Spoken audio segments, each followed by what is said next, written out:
જય શ્રી કૃષ્ણ, જય દ્વારકાધીશ મિત્રો. આજે આપણે અધ્યાય 18નો 64મો શ્લોક સમજીશું.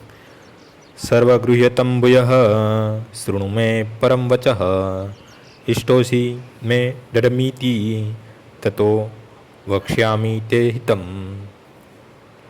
તું મારો ખૂબ જ વહાલો મિત્ર છે, તેથી હું તને મારો અત્યંત ગૃહ્યતમ એવો પરમ ઉપદેશ કહી રહ્યો છું. તું તે મારી પાસેથી સાંભળ, કારણ કે તે તારા માટે હિતકારક છે. અર્જુનને ગૃહ્ય જ્ઞાન, બ્રહ્મજ્ઞાન તથા ગૃહ્યતર જ્ઞાન, પરમાત્મા વિશેનું જ્ઞાન આપ્યા પછી ભગવાન હવે તેને ગૃહ્યતમ જ્ઞાન આપી રહ્યા છે, અને તે છે પૂર્ણ પુરુષોત્તમ પરમેશ્વરને શરણાગત થવાનું જ્ઞાન. 9મા અધ્યાયના અંતમાં તેમણે કહ્યું હતું, મન મનઃ હંમેશ મારું ચિંતન કર. એ જ આ ઉપદેશનું અહીં ભગવદ્ ગીતાના ઉપદેશના સાર ઉપર ભાર મૂકવા માટે પુનરાવર્તન થયું છે. સામાન્ય મનુષ્ય આ સાર સમજી શકતો નથી, પરંતુ જે મનુષ્ય કૃષ્ણને અત્યંત પ્રિય છે અને જે કૃષ્ણનો શુદ્ધ ભક્ત છે તે સમજી શકે છે. સમગ્ર વૈદિક સાહિત્યમાં આ ઉપદેશ સૌથી વધારે મહત્વપૂર્ણ છે.